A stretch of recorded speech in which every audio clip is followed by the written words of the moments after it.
World cup qualifier में 6 Asia teams भिड़ने वाली हैं और उन 6 एशिया टीम्स के जो नाम हैं वो कहीं ना कहीं हम और आप सब बहुत खूबी जानते हैं। Scotland, Netherlands, Oman, UAE, USA और नेपाल। ये 6 एशिया टीम्स जो हैं ये भिड़ने वाली है वर्ल्ड कप क्वालिफायर में। अब अगर इनकी बैटिंग कंपैरिजंस की बात करें तो आप सोच रहे होंगे कि हाँ, बैटिंग कंपैरिजंस जो उन्होंने रिसेंटली रन्स मारे हैं उनके बीच में कंपैरिजंस होगा। जी नहीं, डेफिनेटली नहीं। जब आपका स्केल बड़ा होता है, आपके कंडीशंस चेंज होती हैं, तो फिर आपके स्टैट्स और नंबर्स और बैटिंग का तरीका भी कहीं ना कहीं बदलता है और डेल ग्रेट भी इस चीज़ को बखूबी समझता है। आपके सामने जो बैटिंग कंपैरिजन हम करने वाले हैं वो इन 6 टीम्स का तो करेंगे ही करेंगे, साथ साथ में कंपैरिजन ये होगा आउटसाइड एशिया। यही थोड़ा फैक्टर है क्योंकि ये टीम जो है एशिया में वर्ल्ड कप क्वालिफायर नहीं खेलने वाली जा रही है, एशिया से बाहर। और सिर्फ घर से बाहर हमने इसलिए नहीं रखा क्योंकि एशिया में फिर कुछ कंडीशंस एक जैसी हो जाती है। मान के चलिए अब नेपाल अपने घर पे खेल रही है, लेकिन उसके बाद वो यूएई गई या ओमान गई या मलेशिया गई, तो उतने ज्यादा भी एकदम एक्स्ट्राऑर्डिनरी चेंजेस देखने को मिलते हैं। जैसे हम ओवरसीज में देखते हैं कि वहाँ एकदम कहानी अलग होती है, कंडीशंस अलग होती है, गर्मी अलग होती है, क्लाइमेट अलग होता है। तो इसीलिए आउटसाइड एशिया इन बैट्समैन का कंपैरिजन करने की कोशिश करें तो क्या किस तरीके के सिनेरियो निकल कर आते हैं। बहुत इंटरेस्टिंग डिस्कशन होने वाली है, बने जरूर रहिएगा। सबसे पहले शुरुआत करते हैं 3 टीमों से। जी 6 टीमें हमने 3 में बांट लिया है। पहले फेस में हमने एक तरफ एशिया को कर दिया है, ओमान, यूएई और नेपाल को। उसके बाद अगला जो वीडियो आपके सामने प्रेजेंट करेंगे उसमें 3 और टीमें होंगी जिसमें होंगे स्कॉटलैंड, नीदरलैंड और यूएसए। वहां पर यूरोप और अमेरिका का मिलन कर देंगे। चलिए खैर शुरुआत करते हैं। सबसे पहले यहाँ पर यूएई टीम से अगर शुरुआत करें हैं तो यूएई के लिए जो भी बैट्समैन है, प्राइम बैट्समैन जो एक्सपेक्टेड है कि स्क्वाड में जरूर जाएंगे ही जाएंगे, उन बैट्समैन की कैटेगरीज में उनके अगर परफॉर्मेंस की बात करें आउटसाइड एशिया तो वो किस तरीके की कहानी बयान करते हैं। शुरुआत करते हैं शुरू के 2 प्लेयर्स से। जरूर देखिए, अगर पहले बात करें रोहन मुस्तफा की, जी हाँ, उनसे शुरुआत करें तो उनका जो हाल है 26 इनिंगों में 449 रन उन्होंने बनाए हैं, जिसमें कि 696 बॉलें उन्होंने फेस की हैं और 18.71 का उनका एवरेज रह जाता है। जी हाँ, ये उनका कुछ लेखा जोखा है आउटसाइड एशिया अगर हम बात करें। वहीं पर दूसरे हैं वृत्ति अरविंद, जिन्होंने 12 इनिंग्स अब तक खेली है एशिया के बाहर और 533 रन उन्होंने बनाए हैं, 732 बॉलें उन्होंने फेस की हैं और साथ ही साथ उनका जो एवरेज है वो है 53.30 का, जो कि बहुत ही शानदार एवरेज उनका हो जाता है। बिल्कुल, तो ये आउटसाइड एशिया के स्टैट्स है। यहाँ पर अगर हम देखें तो रोहन मुस्तफा का जो एवरेज है वो बहुत ही ज़्यादा खराब रहा है। आउटसाइड एशिया की अगर हम बात करें सिर्फ 18 का एवरेज उनका, ये कहीं ना कहीं अपने आप में बहुत ज़्यादा डिसअपॉइंट जरूर करता है। ये एक सिनेरियो जरूर है। तो आपको ये समझ में आया होगा कि Rohan Mustafa outside Asia as a batsman किस तरीके के हैं। ये स्टैट्स काफ़ी कुछ बयान कर देते हैं। उसके बाद अगले 2 प्लेयर्स की बात करी हुई के लिए तो मोहम्मद वसीम और रमीज शहजाद, इनके स्टैट्स जो है आउटसाइड एशिया वो कुछ इस तरीके के हैं। 12 इनिंग्स मोहम्मद वसीम के, 351 रन, 392 बॉल्स इन्होंने फेस किए हैं और 29.25 का एवरेज इनका है। चलिए, इतना बुरा भी नहीं, इतना अच्छा भी नहीं हम यहाँ पर कह सकते, लेकिन स्टेट्स के लिहाज से 30 के आसपास भी चलिए फिर भी ठीक ठाक आप कह सकते हैं। वो भी आउटसाइड एशिया की हम यहाँ बात कर रहे हैं। वही अगले प्लेयर रमीज शहजाद, इन्होंने 9 इनिंग्स में 308 रन बनाए, 341 बॉल फेस किए और 51.33 का इनका एवरेज रहा है। तो ये एवरेज काफी बेहतरीन है, शानदार है। 9 इनिंग्स में काफ़ी अच्छी इनिंग्स यहाँ पर निकल कर आ गई हैं और ये रमीज शहजाद के स्टैट्स कहीं ना कहीं बयान करते हैं। तो यहाँ पर इस पेयर में मोहम्मद वसीम और रमीज शहजाद में डेफिनेटली आप कह सकते हैं कि बेहतर है, ठीक ठाक है। एक 30 के आसपास है और एक 50 के ऊपर है, तो काफ़ी ज़्यादा बेहतर यहाँ पर हो जाते हैं। उसके बाद यूएई के अगले 2 प्लेयर्स कौन से? नहीं, ज़रूर देखिए, अगर बात करें आसिफ खान की, जी हाँ, आसिफ खान के अगर हम नज़र डालें उनके स्टैट्स पर आउटसाइड एशिया तो उन्होंने 5 इनिंग्स में 296 रन बनाए हैं अब तक और 277 बॉलें फेस किए हैं। यानी कि आप स्ट्राइक रेट भी देखेंगे, ओवरऑल अगर देखेंगे तो कई गुना ज्यादा है, 100 से ऊपर है। बिल्कुल सही, बहुत तेज खेलते हैं और एवरेज अगर आप देखेंगे तो हैरान हो जाएंगे। जी हाँ, 59.20 का उनका एवरेज है, सबसे शानदार एवरेज है उनका।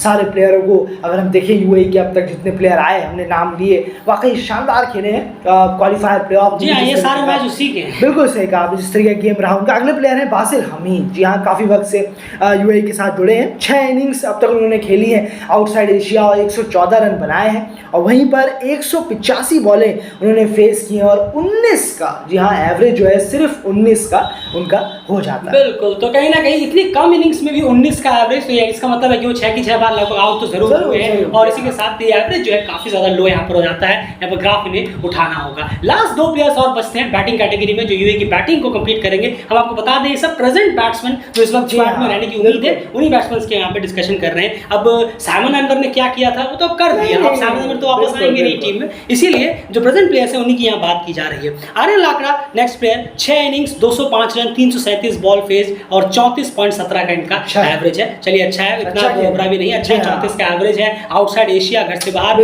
और सिर्फ घर से ही बाहर नहीं, पूरे कॉन्टिनेंट से ही बाहर, तो ये अपने आप में बेहतर है। Ayaan Afzal Khan 3 innings 137 run 145 ball faced और 137 का उनका एवरेज है, काफी बेहतर एवरेज है। जी हाँ, आउट ही नहीं हुए सर, एक बार आउट हुए हैं तभी एवरेज है, 137 का एवरेज है। बस यही है कि इनिंग्स काफी कम है, कुछ और इनिंग्स आपको देखने को मिलेंगे बेहतर होगा, लेकिन यूएई इन पे ट्रस्ट कर सकता है, इतना तो कम से कम वो दिखाई दे हैं। तो यूएई के जो बैट्समैन हैं जो मोस्ट प्रोबेबली स्क्वाड्स में रहेंगे, उनका ये हाल है आउटसाइड एशिया जो हमने आपके सामने प्रेजेंट किया।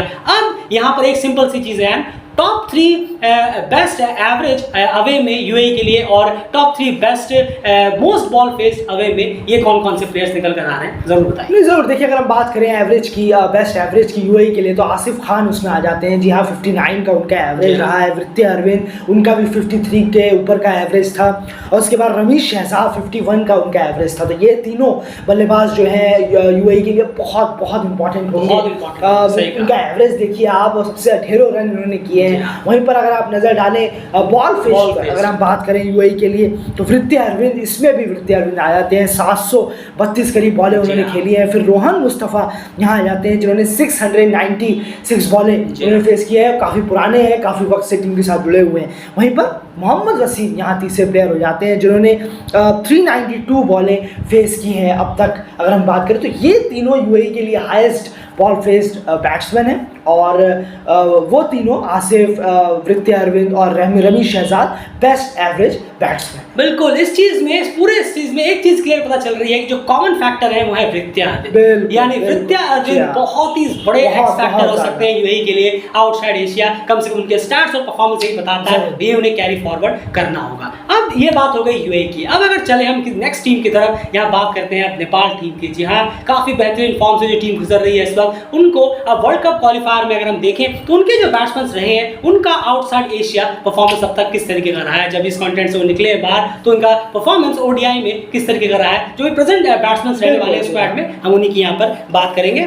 सबसे पहले 2 प्लेयर्स पिक करते हैं। यहाँ पर रोहित पटेल की बात करें तो 13 इनिंग में 309 रन 424 बॉल्स उन्होंने खेली है और 28.9 का उनका एवरेज है। वहीं आसिफ शेख की बात करें, 11 इनिंग्स 335 रन 413 बॉल फेस और 30.45 का उनका एवरेज है। तो यहाँ पर कहना होगा कि रोहित पटेल का मुझे लगता है कि थोड़ा सा और एवरेज यहाँ पर बेहतर होना चाहिए, कम से कम 35, 37, 38। अब हम थोड़ा सा स्ट्रगल करते हैं, ये चीज़ उन्हें बेहतर करने की जरूरत होगी। पर आसिफ शेख की बात करें 30 का एवरेज, आप बिल्कुल चलिए ठीक है, अच्छा है, लेकिन ये भी देखना होगा यार कि वो ओपनिंग आते हैं, बिल्कुल वो उन चुनिंदा प्लेयर्स में से हैं जिनको 50 ओवर पूरे बैटिंग करने का मौका मिलता है। जरूर, और ये उम्मीद करेंगे कि आने वाले वक्त में ये एवरेज जरूर उठे और अच्छे प्लेयर है, जरूर इस पे अपने आप में इंप्रूवमेंट जरूर लाएंगे। जी हाँ बिल्कुल। उसके बाद अगले 2 प्लेयर्स की बात करें यहाँ पर, तो एंड वो 2 प्लेयर्स नेपाल के लिए कौन से? नहीं जरूर, अगले प्लेयर की बात करें तो ज्ञानेंद्र मल्ला। जी हाँ, बहुत एक्सपीरियंस प्लेयर नेपाल के टीम में जो मौजूद हैं। 6 इनिंग्स में 203 रन उन्होंने किए हैं और 273 बॉलें उन्होंने फेस किए हैं अब तक आउटसाइड एशिया, और जिसमें कि उनका एवरेज हो जाता है 33.83 का। जी हाँ, ये एवरेज उन दोनों से बल्लेबाजों से बहुत बेहतर है। और उसके बाद बात करें हम दूसरे की, चौथे प्लेयर की, तो आरिफ शेख वो प्लेयर हो जाते हैं, एक और एक्सपीरियंस प्लेयर। 14 इनिंग में 255 रन, माफ कीजिएगा 65 रन, जी हाँ 265 रन 421 बॉलें फेस की हैं इन्होंने, और साथ ही साथ एवरेज जो है वो 20.38 का एवरेज यहाँ हो जाता है, जो कि बहुत कम है अगर देखा जाए। आरिफ शेख का 20 का एवरेज, लेकिन कुछ परफॉर्मेंस की है उन्होंने, जैसे आउटसाइड एशिया हमने भी देखा था उन्हें 1-2 परफॉर्मेंस करते हुए। उम्मीद करेंगे कि ये एवरेज बहुत बहुत बेहतर हो, कभी तकरीबन 35 के तकरीबन का ये एवरेज पहुंचे। बिल्कुल सही कहा आपने। तो कम से कम यहाँ पर, और जिस तरह के डाउन नहीं वो आते हैं, चलिए अगर 30 तक भी पहुंच जाता है तो ही बेहतर होगा। जी हाँ, थोड़ा बहुत डाउन का भी इफेक्ट होता है, क्योंकि उनके आसपास ओवर्स कितने हैं, क्या है, किनके साथ खेलना है। जी हाँ, टेलेंट के साथ खेलना है। मुझे लगता है ज्यादातर शायद वो अपने इनिंग्स में सोमपाल या फिर अगर कोई नीचे का बचा हो, करण के इन लोगों के साथ शायद ज्यादा खेल रहे हो। पूरा हम निकालें, पूरा डाटा अगर अंदर घुस के निकालें तो शायद यही हमें देखने को मिलेगा कि शुरू के 4 प्लेयर्स आउट होने के बाद ही ज्यादातर वो बाकी प्लेयर्स के साथ खेलते हुए नजर आते हैं। लेकिन फिर भी ये एवरेज कम से कम 20 से 28 या 30 के आसपास गिरना जरूर चाहिए। खैर उम्मीद नेपाल कम से कम उम्मीद करेगा कि इस ग्राफ को वो उठाएं। खैर उसके बाद लेकिन एक चीज में वो बहुत बेहतर कर रहे हैं, आगे जरूर बताएंगे। उसके बाद जो अगले 2 प्लेयर हैं वो है सबसे पहले कुशल पुरतैल, जी हाँ। 10 इनिंग्स 158 रन, 254 बॉल फेस और 15.8 की उनकी एवरेज है। यहाँ पर एवरेज डेफिनेटली बहुत डिसअपॉइंटिंग है, बहुत ही खराब एवरेज है आउटसाइड एशिया की अगर हम बात करें कुशल पुरतैल के लिए। और सिर्फ 15 की एवरेज एक ओपनर की, और खास करके जब आप जैसे पहले कहा कि आपको 50, आप उन प्लेयर्स में से होते हैं, उन डाउन्स में से आपका डाउन है जिन्हें लाइसेंस होता है कि आपके पास 50 ओवर पूरे होते हैं खेलने के लिए। वन डाउन के पास कुछ बॉलें कम हो जाती हैं, लेकिन ओपनर पोजीशन ऐसा है जहां 300 बॉलें मिलती है खेलने के लिए। Dipendra Singh Harry 14 innings 191 run, 280 ball faced और 14.69 का एवरेज, बहुत ही खराब एवरेज आउटसाइड एशिया। ये लगातार बैक टू बैक कुशल और दिपेंद्र बहुत ही खराब एवरेज, और मेरे ख्याल से अभी तक जो हमने आप बताया आपको ये दोनों ही हैं जिनका एवरेज 20 से नीचे कहीं ना कहीं अब तक गिरा है। वहीं पर एक नाम और यहाँ पर आ जाते हैं, बैटिंग क्वालिटी में हम डाल देते हैं क्योंकि आजकल ये भी काफ़ी ज़्यादा रन्स कर रहे हैं, तो हमने इनके बारे में बात करना सोचा कि चलिए सोमपाल कामी 11 इनिंग्स 166 रन, 258 बॉल फेज और 15.09 का एवरेज। अब ये एवरेज जो है फिर भी आप कह सकते हैं चलिए ठीक ठाक है, क्योंकि कंट्रीब्यूशन आपको नीचे से मिल जाए तो बेहतर है, लेकिन ये एवरेज थोड़ा सा 20-22 तक और पहुंचे तो यार बेहतर होगा, क्या कहेंगे? तो रिसेंटली अभी कर भी है। नहीं जरूर, बिल्कुल सही कहा, क्योंकि ये डाउन ही ऐसा है यहाँ पर हम इतना ज़्यादा प्रेशर नहीं डाल सकते। जो ऊपर के बल्लेबाज हैं, रोहित का जैसे एवरेज है, उसके कुशल, दीपेंद्र, जरूर ये सब को बढ़ाने की जरूरत है। तो ये ज़रूर है कि काम करें, बेहतर करें, क्योंकि आउटसाइड एशिया है, सब कुछ बैट्समैन और बॉलर्स पर दाव रहेगा। बॉलर के बारे में ज़रूर आगे बात करेंगे, बहुत अच्छे अच्छे स्टैट्स हैं बॉलर्स के जिसके बारे में मैं आपको बताना भी है, बिल्कुल। और तो ये जो सुपर कामी का ज़रूर आप कह सकते हैं चलिए बेहतर है, कोई बात नहीं, आप बस कंट्रीब्यूट करते रहिए, बस इतना ही चाहिए थी भैया। और बॉल फेज अपने आप में एक इम्प्रेसिव रहता है, 258 बॉल फेज उन्होंने की है 11 इनिंग्स में, तो कहीं ना कहीं ये भी एक जरूरत है कि कम से कम पार्टनरशिप की वजह से ले वो रुक सकते हैं पिच पर। खैर ये बात हो गई। अब टॉप 3 बेस्ट आउटसाइड एशिया, अगर नेपाल के एवरेज की बात करें कौन से वो 3 बैट्समैन हैं और सबसे ज्यादा बॉल फेस की बात करें तो वो लिस्ट क्या कुछ करती है? नहीं जरूर, देखिए अगर हम बेस्ट एवरेज की बात करें तो यहाँ पर ज्ञानेंद्र मल्ला, आसिफ शेख और रोहित पुड़ैल, जी हाँ ये 3 प्लेयर आ जाते हैं, क्योंकि हमने जैसे देखा ज्ञानेंद्र मल्ला का 33 का एवरेज, उसके बाद आसिफ का 30 का एवरेज है, उसके बाद रोहित पुड़ैल का 28 का एवरेज है। वाकई में थोड़ा सा एवरेज और बेटर होना चाहिए यहाँ पर, जैसे कि आप कहेंगे ज्ञानेंद्र मल्ला का थोड़ा अच्छा है और आसिफ का थोड़ा बेटर है, रोहित को जरूर उठाने की ज़रूरत है, उम्मीद है ज़रूर करेंगे, बेहतर प्रदर्शन करेंगे, एक्सपीरियंस के साथ साथ थोड़ा मैच्योर भी होते जा रहे हैं तो भी ज़रूर होगी। वहीं बॉल फेस की बात करें तो यहाँ पर रोहित पुड़ैल और शेख ब्रदर्स का जलवा यहाँ पर जरूर कायम है नेपाल के लिए। अगर हम देखें रोहित पुड़ैल को देखेंगे आप तो 424 बॉलें उन्होंने फेस की हैं, आरिफ को देखें तो 421 बॉलें और आसिफ को देखें तो 413 बॉलें, तो इन तीनों ने जो फेस की हैं ये रेस्पेक्टिवली वो नंबर्स हैं। बिल्कुल, तो ये मैंने आपसे पहले कहा था कि आरिफ शेख एक चीज़ बहुत इंप्रेस कर रहे हैं वो है बॉल फेस। तो आप देखिए टॉप 3 में आउटसाइड एशिया में आरिफ शेख का नाम जो है वो तीसरे नंबर पर आता है, यानी वो रुक सकते हैं पिच पर, ठहर सकते हैं पिच पर और कुछ हाथ रन भी कर सकते हैं। 20-22 का एवरेज भी, ऐसा नहीं कि 10 का एवरेज है उनका, कुशल और दिपेंद्र से तो काफी बेहतर है, 20-22 का उनका एवरेज भी है, यानी वो पिच पे रुक सकते हैं, वक्त आ सकते हैं। बस ऊपर से अगर कोई बैट्समैन रन स्कोरिंग की जिम्मेदारी ले तो डेफिनेटली अगर आप कहें कि भाई आप एक छोर संभाल के रखिए, डेफिनेटली आप आरिफ पे ट्रस्ट कर सकते हैं, आउटसाइड एशिया भी ट्रस्ट कर सकते हैं, क्योंकि ये सारे स्टैट जो है आपके सामने आउटसाइड एशिया रख रहे हैं। एफर्ट्स के लिए प्लीज वीडियो को लाइक जरूर करिए और बने रहिए। खैर अब यहाँ जो लास्ट टीम आ जाती है यहाँ पर वो है ओमान। जी हाँ, ओमान की अगर बैटिंग कंपैरिजन की यहाँ बात करें, यहाँ पर बहुत इंटरेस्टिंग मामला है, आपको जरूर यहाँ बताने की कोशिश करेंगे। एंड सबसे पहले 2 प्लेयर्स कौन से पिक किए? जरूर, अब शुरुआत करें जतिंदर सिंह से। जी हाँ, जतिंदर सिंह की बात करें तो 11 इनिंग उन्होंने खेली है अब तक बाहर और 192 रन उन्होंने बनाए हैं, साथ ही साथ 17.45 का उनका एवरेज है और 311 बॉलें उन्होंने फेस की हैं अब तक अगर हम देखें आउटसाइड एशिया। वहीं दूसरे प्लेयर हैं कश्यप प्रजापति, जिन्होंने 6 इनिंग अब तक बाहर खेली हैं, 206 रन उन्होंने बनाए हैं, काफ़ी अच्छा है, 34 का उनका एवरेज रहा है अब तक बाहर की अगर हम बात करें।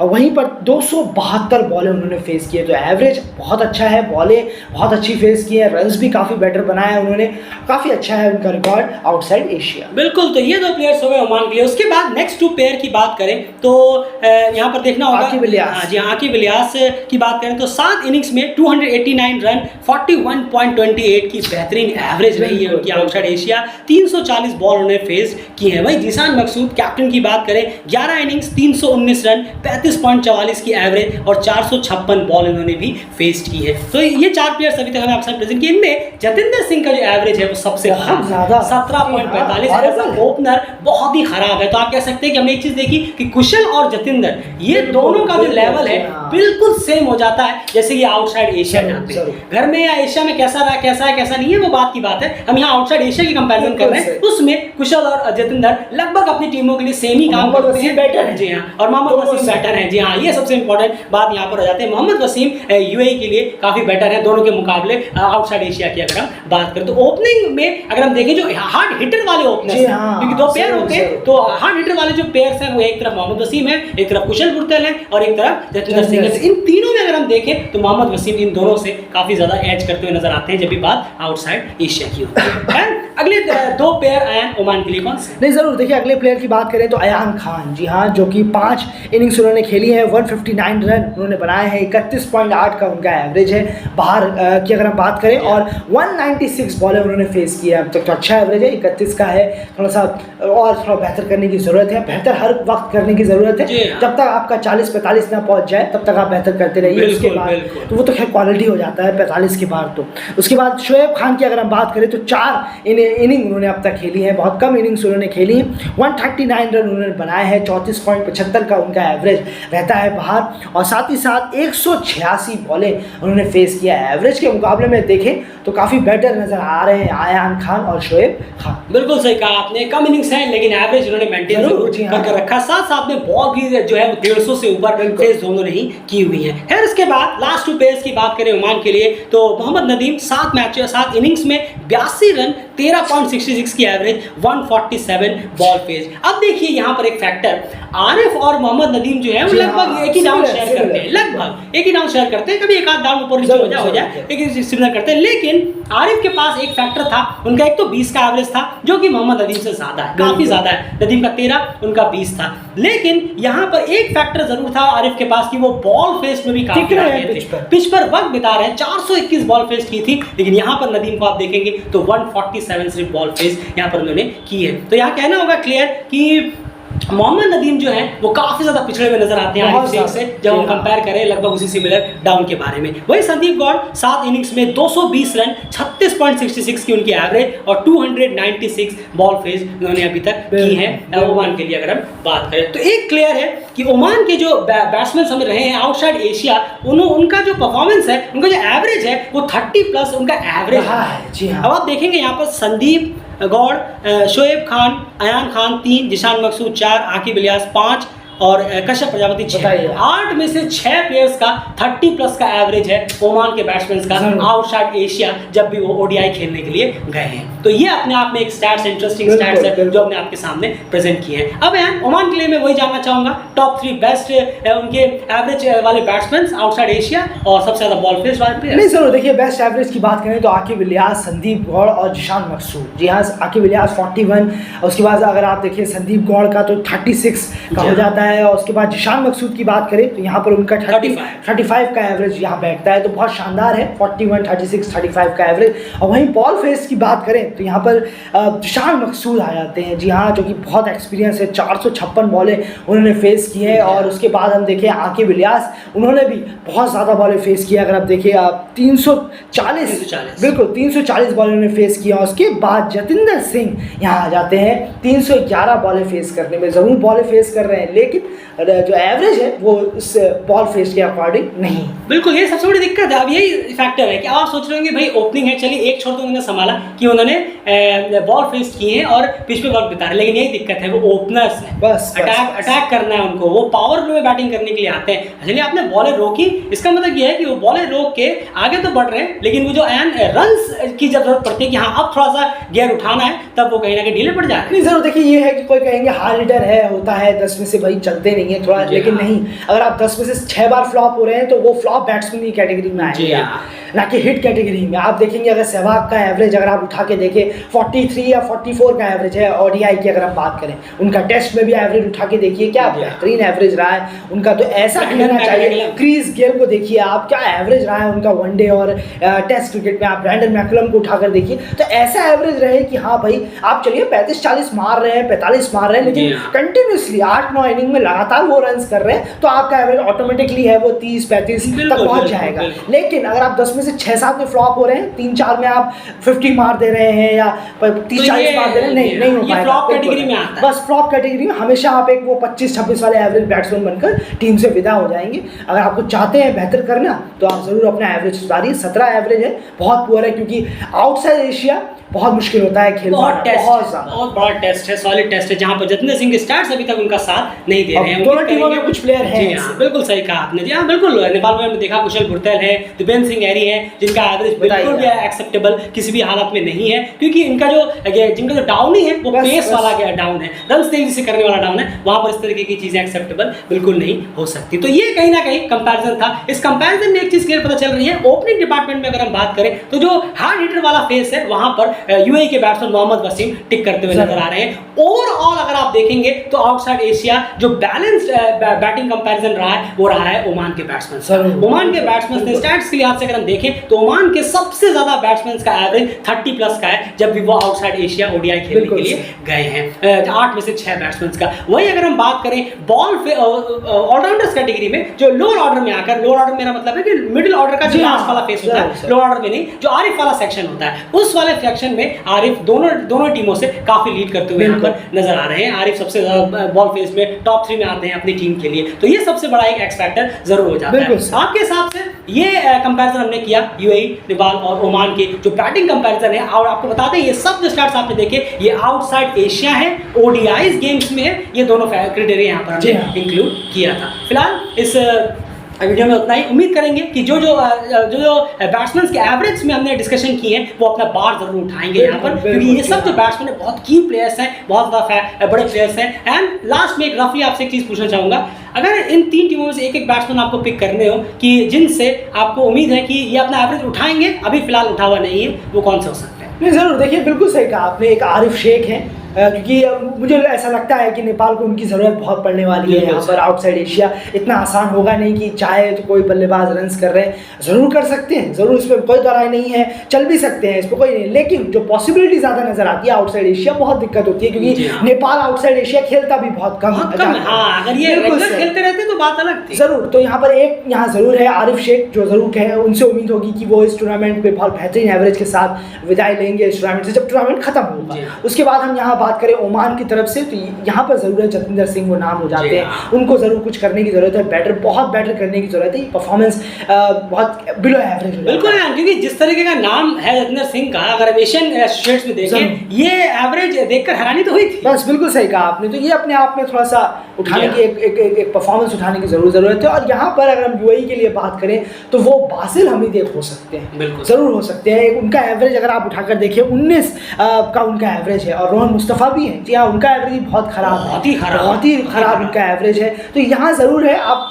क्योंकि ये दोनों ही की प्लेयर है, एक तो लोअर ऑर्डर में आते हैं, एक का मिडिल ऑर्डर में आते हैं, तो आप कहेंगे रोहन मुस्तफ़ा और ज़्यादा इंपॉर्टेंट हो जाते हैं उनके हिसाब से। पर बासिल हमीद भी है यूएई के लिए तो और ज़्यादा सिरदर्द है, क्योंकि उनके पास 2-3 ऐसे प्लेयर हैं जिनके एवरेज थोड़े से बिलो एवरेज चल रहे हैं। जी हाँ, तो कहीं ना कहीं यहाँ देखना होगा, अगर आप बैलेंस के हिसाब से देखें तो बैटिंग कंपैरिजन में ऑन स्टैट्स आज की डेट तक जो भी हाल रहे हैं आउटसाइड एशिया, उसमें सबसे बैलेंस्ड बैटिंग कंपैरिजन में नंबर 1 पे जो रहती है वो है ओमान, जिनके 8 में से 6 प्लेयर्स के 30 प्लस का एवरेज है आउटसाइड एशिया की। अगर हम बात करें ओडीआईज में, उसके बाद यहाँ पर आ जाते हैं यूएई के बैट्समैन, जिनके काफी 3 बल्लेबाज हैं, जिनके 50-50 का एवरेज है आउटसाइड एशिया। उसके बाद यहाँ पर आ जाते हैं नेपाल, जिसमें सबसे बड़ा जो डेंट मारा है वो है कुशल और दिपेंद्र सिंह। उसके बाद आरिफ शेख भी यहाँ पर आ जाते हैं एज अ एवरेज। फिलहाल इस कंपैरिजन में इतना ही। उम्मीद है कि इतने इंटरेस्टिंग स्टैट्स के साथ जो हमने आपके सामने डिस्कशन रखी है ये आपको जरूर पसंद आया होगा। बने रहिए डेली क्रिकेट चैनल के साथ, और सबसे इंपॉर्टेंट बात कि एफर्ट्स की वीडियो लाइक, आप भी अपने आंसर जरूर दीजिए कि इन